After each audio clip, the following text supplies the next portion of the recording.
नमस्कार दोस्तों मेरे क्लिनिक पर सबसे ज़्यादा इस्तेमाल होने वाले मदर टिंचर सीरीज का ये दूसरा वीडियो है।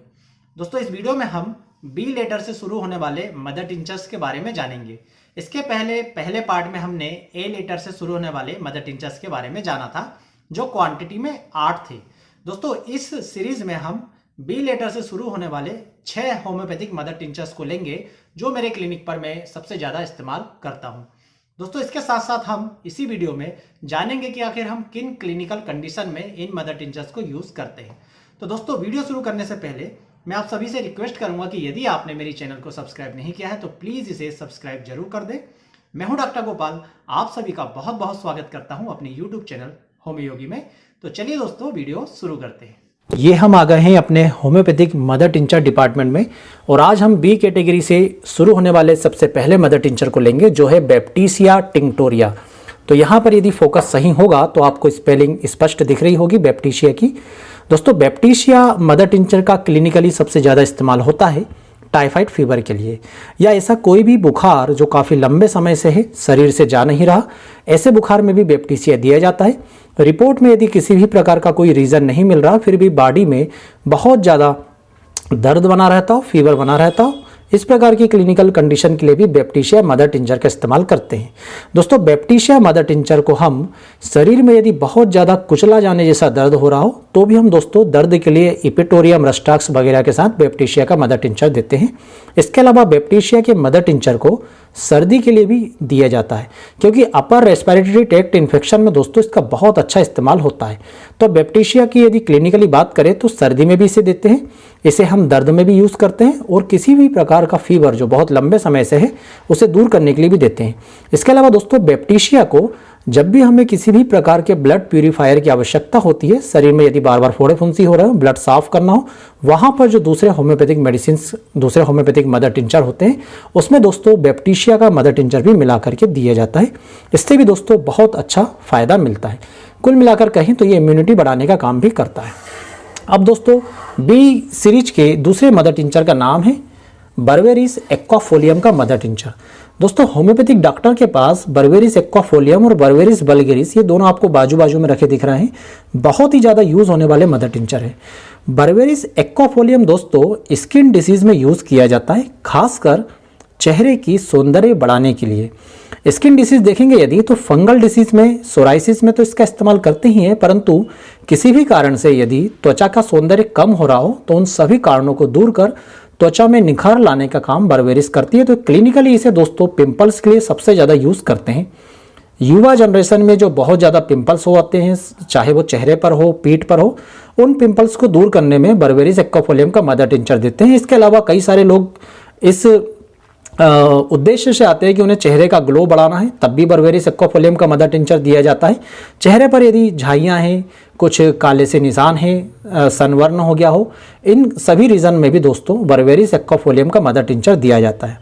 बर्वेरिस एक्वाफोलियम का मदर टिंचर इंटरनली देते हैं, साथ भी एक्सटर्नली भी इसे अप्लाई किया जाता है। एक्सटर्नली दोस्तों इसकी 8 से 10 बूंद, गुलाब जल की 8 से 10 बूंद आपस में मिला करके यदि चेहरे पर लगाया जाता है तो ये देखा गया है कि ये चेहरे के ग्लो को बहुत ज़्यादा बढ़ा देता है।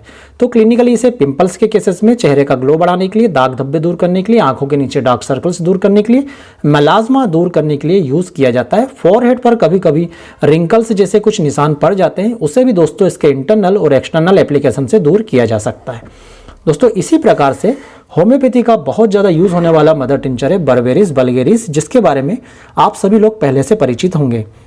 दोस्तों ये स्टोन को तोड़कर शरीर से बाहर निकालने की रामबाण होम्योपैथिक दवाई मानी जाती है।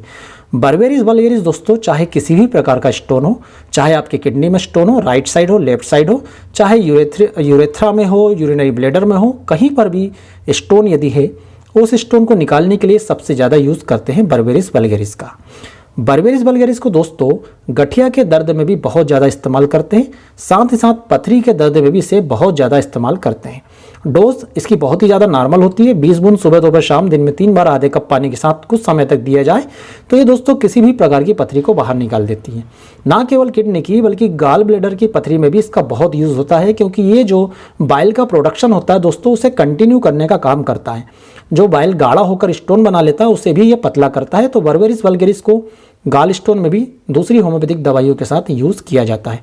क्लिनिकली देखें तो इसके केवल 2 यूज़ है। सबसे ज़्यादा यूज़ है स्टोन के लिए और दूसरा गाउट के लिए, जोड़ों के दर्द के लिए। अगले होम्योपैथिक मदर टिंचर का यूज़ किया जाए तो वो होता है दोस्तों ब्लाटा ओरिएंटेलिस का मदर टिंचर।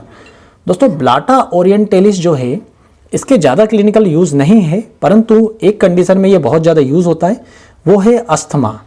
तो बहुत से पेशेंट आते हैं जिन्हें अस्थमा की शिकायत होती है और एलोपैथिक मेडिसिन तो चली रही है, तो होम्योपैथी में इसे तुरंत आराम दिलाने के लिए ब्लाटा ओरिएंटेलिस का मदर टिंचर यूज़ किया जाता है। मरीज को सांस लेते नहीं बन रहा, साथ में ब्रोंकाइटिस की शिकायत है, मतलब बहुत ज़्यादा खांसी चल रही हो, ऐसी क्लिनिकली कंडीशन में दोस्तों ब्लाटा ओरिएंटेलिस का मदर टिंचर दिया जाता है। दोस्तों ये जो ब्लाटा ओरिएंटेलिस का मदर टिंचर है, इसकी खोज के पीछे भी बहुत ही रोचक कहानी है। संक्षेप में आपको बताना चाहूँगा। ये दोस्तों काकरोच से बनकर तैयार होता है।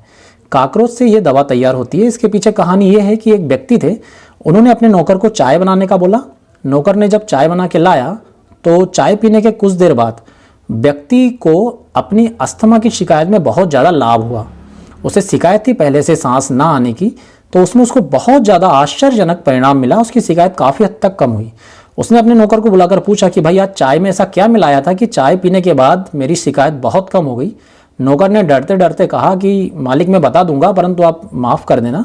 असल में चाय बनाते समय उसमें काकरोच चला गया था, काकरोच उसमें मर गया था और चाय के साथ ही उबल गया था। मुझे वो दिखाई नहीं दिया, परंतु जब चाय पूरी तरह से मैंने छानी तो जिसमें चाय बनाया था वो पात्र के तल में नीचे काकरोच मरा पड़ा मिला। तो दोस्तों वहाँ से इस मेडिसिन की खोज हुई। वो जो व्यक्ति था उसने अपने डॉक्टर मित्र को ये सब बताया और फिर उसके बाद इस पर शोध किया गया। उसके बाद ब्लाटा ओरिएंटेलिस मदर टिंचर का निर्माण हुआ। तो ये दोस्तों अस्थमा के लिए यूज़ किया जाता है। इसके अलावा दोस्तों अगली जो बी लेटर से शुरू होने वाला मदर टिंचर है वो है वोरेविया डिफ्यूजा। वोरेविया डिफ्यूजा दोस्तों बहुत से लोग इसे पुनर्नवा के नाम से जानते हैं। दोस्तों ये आयुर्वेदिक में भी यूज़ की जाती है, होम्योपैथी में भी यूज़ की जाती है। यदि इसकी क्लिनिकली यूज़ देखें तो क्लिनिकली सबसे ज़्यादा मैं इसे यूज़ करता हूँ दोस्तों सूजन उतारने के लिए, और यदि किसी व्यक्ति को बाथरूम नहीं आ रही हो तो बाथरूम लाने के लिए इसका सबसे ज़्यादा यूज़ करते हैं। जनरली इसकी प्रॉपर्टी देखें दोस्तों तो ये डायूरेटिक प्रॉपर्टी की होती है। जिस प्रकार से एलोपैथिक डॉक्टर बाथरूम लगाने के लिए लेसिक्स का यूज़ करते हैं, उसी प्रकार से होम्योपैथी में पुनर्नवा या वोरेविया डिफ्यूजा मदर टिंचर का इस्तेमाल किया जाता है। दोस्तों सूजन कई कारणों से हो जाती है। अस्थमा में भी दोस्तों क्या होता है कि लंग्स में एडिमा टाइप की कंडीशन डेवलप हो जाती है या कार्डियक अस्थमा होता है। इन सभी केसेस में जब शरीर से पानी बाहर निकल जाता है तो बहुत ज़्यादा लाभ देता है, इसलिए इसका अस्थमा में भी यूज़ किया जाता है और हार्ट संबंधी प्रॉब्लम में भी यूज़ किया जाता है। डायूरेटिक की तरह काम करती है। तो कई बार हम हाई बीपी के केसेस में भी राउवोल्फिया के साथ वोरेविया डिफ्यूजा का मदर टिंचर यूज़ करते हैं। चूँकि डायूरेटिक का काम करती है तो जाहिर सी बात है कि ये बीपी को लो कर देती है। तो क्लिनिकली देखें तो सबसे ज़्यादा इस्तेमाल होता है इसका विभिन्न प्रकार की सूजन को उतारने के लिए और मूत्र संबंधी शिकायतों को दूर करने के लिए। अब दोस्तों आज का हमारा लास्ट मदर टिंचर है बी कैटेगरी का, वो है ब्राह्मी। ब्राह्मी को दोस्तों बेकोपा मोनेरी कहा जाता है। ब्राह्मी के बारे में भी आप सभी परिचित होंगे। आयुर्वेदिक में भी इसका बहुत ज़्यादा इस्तेमाल होता है और होम्योपैथिक में भी। दोस्तों ब्राह्मी के बारे में ये माना जाता है कि जो मस्तिष्क की कार्य प्रणाली बहुत हद तक असंतुलित हो गई हो उसे संतुलित करती है। अब ये क्या करती है कि जो हमारे मस्तिष्क में न्यूरॉन हैं वो एक से दूसरे में जो इम्पल्सेस का ट्रांसमिशन करते हैं वो यदि किसी भी कारण से प्रभावित होते हैं दोस्तों तो हमारे साथ बहुत सारी कंडीशन डेवलप हो जाती है। हमारी सोचने समझने की शक्ति कम हो जाती है, हम डिसीजन नहीं ले पाते, किसी चीज़ पर कंसंट्रेट नहीं कर पाते, हमारी मेमोरी कम हो जाती है और हमें किसी भी चीज़ पर अटेंशन लेने में भी दिक्कत होती है। दोस्तों ये सभी समस्याओं को ब्राह्मी का मदर टिंचर दूर करता है। इसे लेने के बाद आपकी मेमोरी पावर बढ़ जाती है। तो क्लिनिकली हमें यदि कोई व्यक्ति कहता है या दस्त की कमजोरी हो गई है, कोई चीज़ कहीं रखकर भूल गए हैं, इस प्रकार के लक्षण देता है तो वहाँ पर ब्राह्मी का मदर टिंचर यूज़ करते हैं।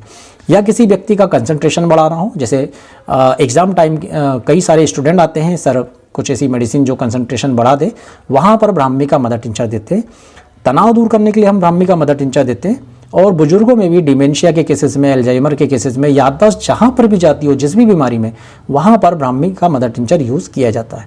किसी की डिसीजन मेकिंग कैपेबिलिटी बढ़ाना हो वहाँ पर भी ब्राह्मी का मदर टिंचर यूज़ किया जाता है। और यदि किसी की लर्निंग कैपेसिटी बढ़ाना हो दोस्तों वहाँ पर भी हम ब्राह्मी के मदर टिंचर को इस्तेमाल करते हैं। क्लिनिकली देखें तो मस्तिष्क की कमजोरी, से संबंधित किसी भी प्रकार की बीमारी है तो वहाँ पर ब्राह्मी का मदर टिंचर यूज़ किया जाता है।